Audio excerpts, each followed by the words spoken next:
So ఈరోజు రేగోడి mandal MRO office కింద regular visit కింద రావడం జరిగింది, సర్ప్రైజ్ విజిట్ కింద. సో ఇక్కడ ఎంఆర్ఓ ఆఫీస్లో మరి ధరణి ఏవేవైతే పెండెన్సీ ఉన్నాయో, సో మనం జిల్లా వ్యాప్తంగా కూడా ఒక డ్రైవ్ రూపంలో అన్ని ధరణి అప్లికేషన్స్ అంతా కూడా పెండెన్సీ అంతా కూడా క్లియర్ చేయాలని చేయడం జరుగుతుంది. మరి దాంట్లో భాగంగానే రేగోడిలో ఎంతైతే అప్లికేషన్స్ పెండెన్సీ ఉన్నాయో అవన్నీ కూడా ఒకసారి రివ్యూ చేయడం జరిగింది. సో ఒక 110 అప్లికేషన్స్ పెండింగ్ ఉండే. సో ఆ పెండింగ్ ఉన్న అప్లికేషన్స్ అంతా కూడా మొత్తం ఎంఆర్ఓ ఆఫీస్ నుంచి ఒక 10 అప్లికేషన్స్ నుంచి తప్పితే ఆల్మోస్ట్ 100 అప్లికేషన్స్ కూడా వాళ్ళు ఆల్రెడీ రిపోర్ట్స్ అంతా కూడా రెడీ చేసి ఆర్డీఓ ఆఫీస్కి పంపించినారు. సో ప్రాసెస్ ఏముంటుందంటే ఎంఆర్ఓ ఆఫీస్ నుంచి ఆర్డీఓ ఆఫీస్కి వెళ్తుంది, వాళ్ళ ఆర్డీఓ ఆఫీస్ నుంచి కలెక్టరేట్కి వస్తుంది అనమాట. సో దాంట్లో ఏంటంటే కొన్ని మాడ్యూల్స్ ఇప్పుడు ధరణిలో కొన్ని మాడిఫికేషన్స్ చేసిన దాని ప్రకారం కొన్ని మాడ్యూల్స్ ఎంఆర్ఓ లెవెల్లోనే అవి డిస్పోజ్ అయిపోయేటట్టు ఇప్పుడు ఆప్షన్ ఇచ్చినారు. కొన్నిటికేమో ఆర్డీఓ లెవెల్లో డిస్పోజ్ అయ్యేటటువంటి ఆప్షన్ ఇచ్చినారు. ఏవైతే కొన్ని ఇంపార్టెంట్ మాడ్యూల్స్ ఉంటాయో, అంటే నేమ్ చేంజ్ కరెక్షన్ కానివ్వండి, ఎక్స్టెంట్ కరెక్షన్ కానివ్వండి, అదేవిధంగా కోర్ట్ కేసు పీపీపీ కేసులు కానివ్వండి, పట్టా ల్యాండ్స్ని గవర్నమెంట్ ల్యాండ్ నుంచి పట్టా ప్రొహిబిటెడ్ లిస్ట్ నుంచి తీయాల్సినవి ఏమైనా ఉంటే అటువంటి ఇంపార్టెంట్వి మాత్రమే కలెక్టర్ లాగిన్లో ఉంటాయి. సో అటువంటివన్నీ కూడా రిపోర్ట్స్ ఆర్డీఓకి ఎంఆర్ఓ నుంచి వస్తాయి, ఎంఆర్ఓ నుంచి ఆర్డీఓకి, ఆర్డీఓ నుంచి కలెక్టరేట్కి వస్తాయి.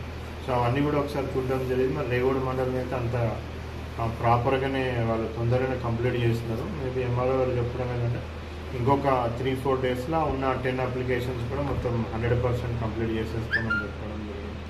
సో ఇప్పటికైతే మంచిగా జరుగుతుంది. జిల్లా వ్యాప్తంగా కూడా ఈ మంత్ ఎండ్ లోపల మ్యాక్సిమం అన్ని అప్లికేషన్స్ ధరణివి కంప్లీట్ చేయాలనేసి చూస్తాను.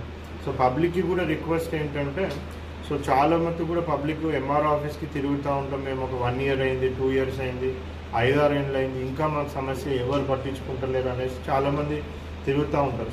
ప్రజావాణిలో వచ్చిన వాళ్ళు కూడా రిటర్న్గా రిప్లై ఇస్తూ ఉన్నాం, రిటర్న్గా వాళ్ళకి అందరు కూడా రాసిస్తూ ఉన్నాం.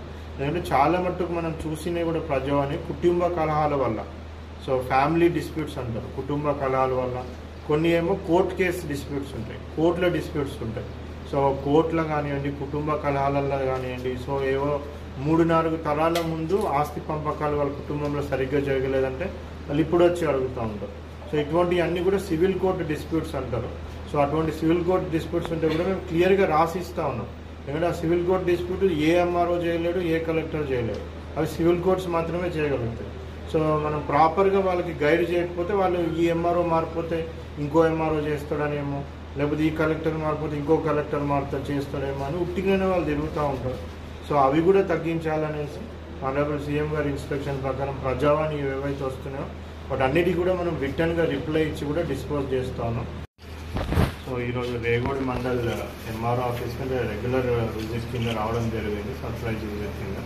సో ఇక్కడ ఎంఆర్ఓ ఆఫీస్లో మరి ధరణి ఏవేవైతే పెండెన్సీ ఉన్నాయో, సో మనం జిల్లా వ్యాప్తంగా కూడా ఒక డ్రైవ్ రూపంలో అన్ని ధరణి అప్లికేషన్స్ అంతా కూడా పెండెన్సీ అంతా కూడా క్లియర్ చేయాలని చేయడం జరుగుతుంది.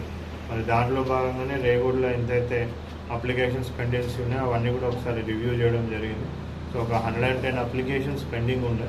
సో ఆ పెండింగ్ ఉన్న అప్లికేషన్స్ అంతా కూడా